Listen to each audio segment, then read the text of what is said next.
What's going on, everybody? Chris here with Clutter Reduction Junk Removal in Southeast Florida. We just got back from giving a pretty simple estimate. I tried to get them to send it to me over the phone, and the reason why, despite some people's opinions and feelings about that, is because it's not going to be done today. It's not going to be done for a couple of weeks. So sometimes, unless it's a really complicated looking job or a larger job, I would rather just have some photos that have a ballpark range in my mind and just spit out a range for them to have, because I can go there and do the whole spiel, but I can't convince them to try to book with me right now if they're already prepared for it to be weeks out.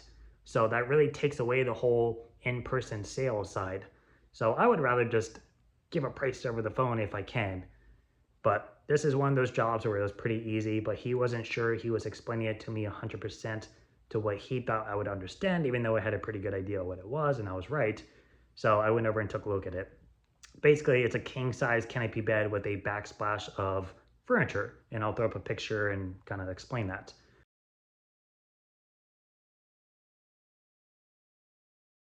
So for that, it's essentially just a little credenza, a bridge at the top, a backing that's a mirror, the tower stay, and then I'm taking the side rails to the frame, the footboard, the two extender poles at the footboard, and then the top metal rails. That's all it is. All together, probably like 3 cubic yards. The credenza and the bridge stack on top of each other. That's pretty much 2 cubic yards there. If you were to take everything else and kind of break it down, it's probably a cubic yard. So it's 3 cubic yards. Now, an easy way to determine that, if you're not able to just look at something and say, okay, that's going to take up 3 into my truck. If you're not able to just do that, which eventually we will, a really easy way to determine volume is to go by cubic yardage. And cubic yardage is basically a yardstick facing 3 different planes of direction. So if you were to take a yardstick and stand it upright vertically, and then across, like a plus sign, going horizontal, and then flip it and have another one go the opposite direction horizontally, you will create a 3 by 3 by 3 size block. And that is what a cubic yard is. Now, it is often referenced that a washer machine or a dryer is about a cubic yard, because size-wise, it's pretty identical for your typical household item, which is why we use it as an example, because most people have a washer dryer. So to kind of give you guys an idea, I will play along with that in reference to my living room couch to show you how I would gauge the overall size. So this is a standard washer machine. It's approximately just a tad bit taller than 3 feet tall, 30 inches wide, 28 inches deep. Is it a perfect cubic yard? No, but it is pretty close, and almost everybody has a similar size washer machine and dryer, which is why we use it as an example.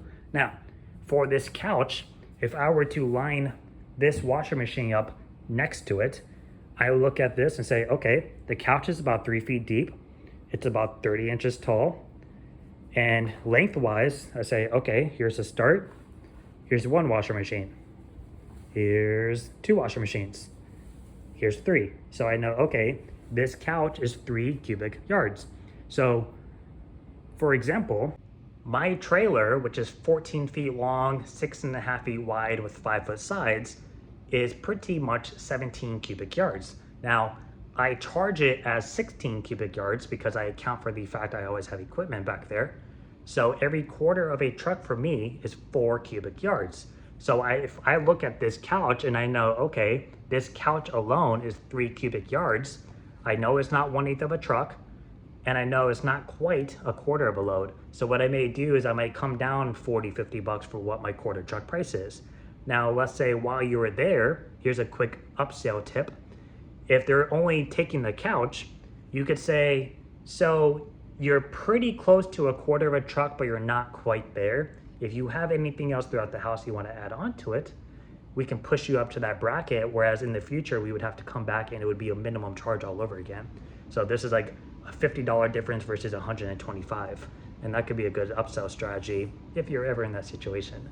But for the most part, this is how you would gauge an overall size. Now, obviously this works great for blocky furniture that has a shape to it, but it can get a little trickier when you're getting into bags of trash and miscellaneous boxes and maybe like a accent shelf and then a large mirror, and then like you have like a laundry hamper and a bunch of other weird stuff that doesn't quite fit right. That is where it can get a little bit trickier, but I would still encourage you to try to use the washer dryer route and just imagine, okay, if I were to shove all that stuff in a pile and put a washer machine next to it, how many of those would I need to build a really large block, and how much of that would accumulate it? Or imagine your washer machine, imagine you cut it out at the top, so it's just a giant empty bucket like a trash can. How much of that stuff could you squeeze into it? That could be a good rule of thumb as well. Treat it like a box. And you know, okay, if I were to fill this whole thing up with all that miscellaneous stuff, whether it's trash bags, boxes, whatever, I know, okay, that's about a cubic yard. So you can use that as well, and as an example. And I find that to be really easy when you are looking out and scouting throughout a bedroom or a living room, or in a garage, for example. If you can't determine the shape, imagine the volume it takes up. And I find those two to be very easy. So give it a shot if you are having a hard time with estimating your volume, and let me know how it works. And if you have a different method, comment it down below for others to see.